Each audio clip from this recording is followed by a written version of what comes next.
Take this from a relaxed hair girly. A relaxed hair girly who has in fact been relaxed for well over 10 years. Do not use relaxers. It's not so much about the relaxers, it's about you. Do not use relaxers. You who, number one,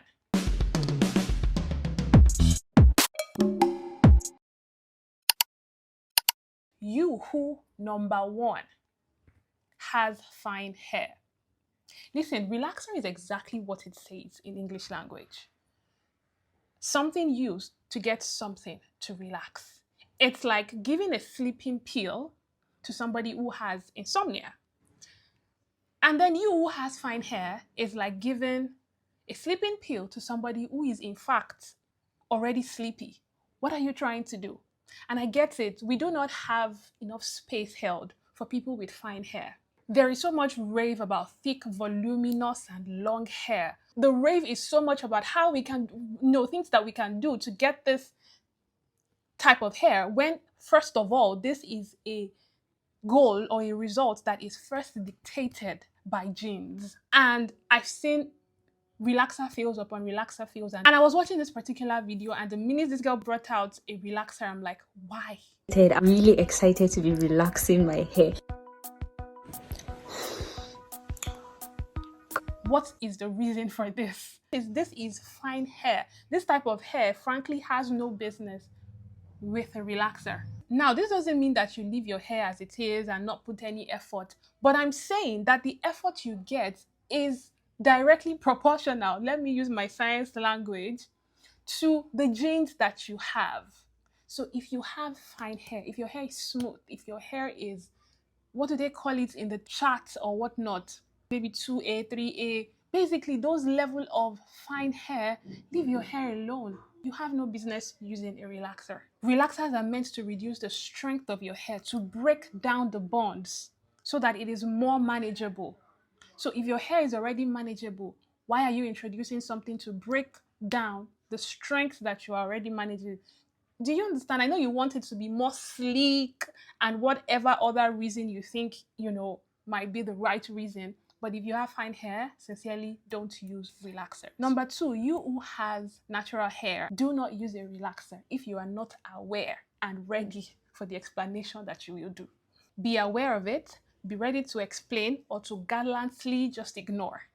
If you are unaware of the hate that your audacity to do what you want to do with your own hair, if you're unaware of the hate that is coming your way, just rest.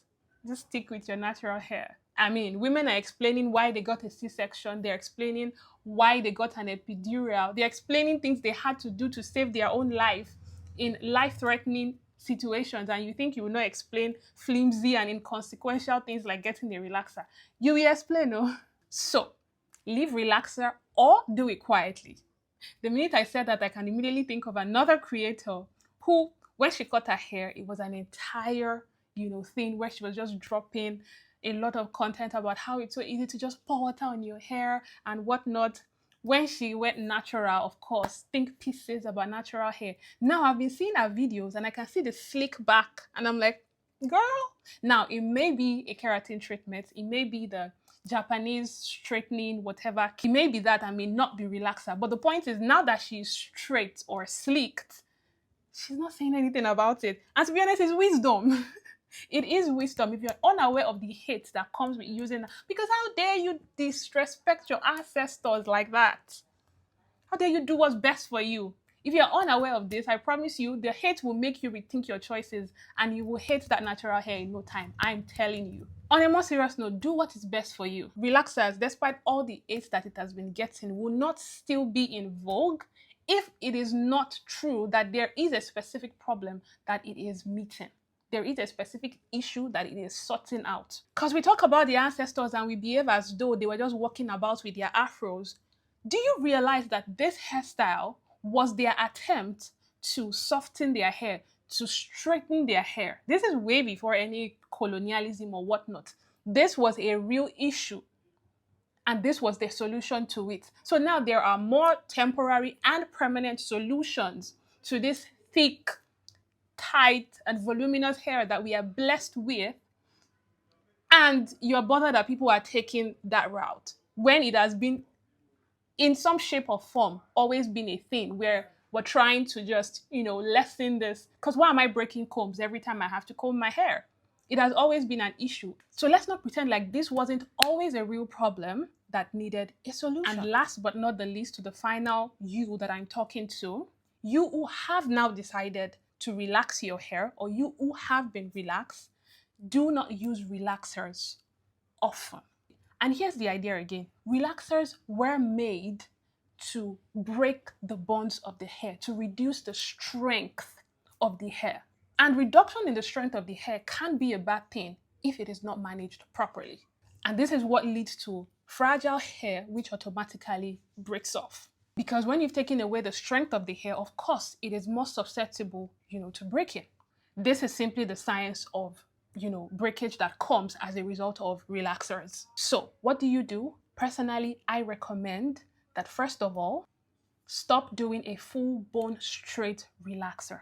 What I personally started doing is something called a Texlax. And there is actually another product called a texturizer, which is basically something that is not as strong as a relaxer.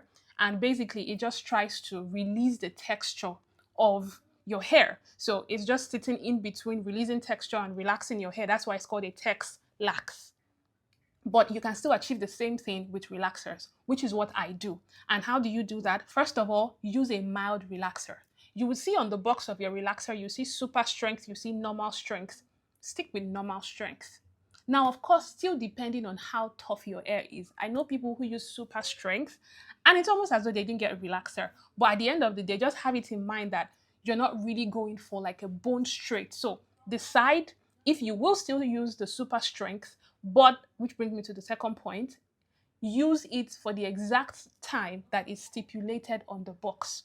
If it says 15 to 20 minutes, do not use it a second over 20 minutes. And that 20 minutes must include your wash time.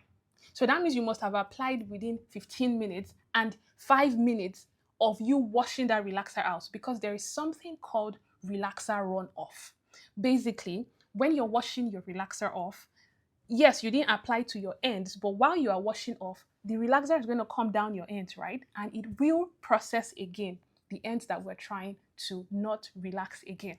So that's what's called relaxer runoff. So you have to include that into that time that is stipulated on your box. However, you should have, properly recoated your hair with really strong, oil base. I personally use shea butter. I coat it with enough shea butter before I apply relaxer, so that during relaxer washing off, the relaxer runoff will not so much reprocess my already processed strands. This is what I mean when I said relaxed hair care is not equal to lazy hair care. Relaxing your hair only means that you are doing the exact same things that you used to do when you were natural, but you're doing it in lesser time. Deep condition treatment, protein treatment, hot oil treatment, moisturizing and sealing, you're still doing all of that with with relaxed hair, but you're just able to do it faster. But you are still doing it. This is so important to note because you are still going to be dealing with your natural hair. Because the fact that you relax your hair does not mean that it is relaxed hair that will now start growing from your scalp. No, it is natural hair that is going to grow from your scalp. So you have to actually have a good relationship with your natural hair because you're never rid of it. Which is what now brings me to the last point, which is relaxer stretching.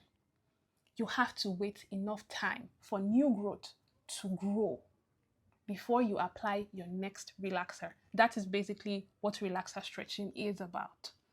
When you don't wait enough time, unless you have a super skilled stylist, there are very good stylists, but 99% of stylists are not good. They will apply it all the way past the line of demarcation. Now, line of demarcation is the point where relaxed hair starts and new growth stops. So the line of demarcation is just that point where you can see that this part is curly, your new growth, and this part is sort of straight, that is your old growth. So normally, you're not supposed to go past that line of demarcation when you are applying relaxer. So when you don't have enough new growth that has grown out, you will definitely go past the line of demarcation onto formally relaxed hair, which is where breakage happens, which is one of the biggest reasons of hair breakage in relaxed hair.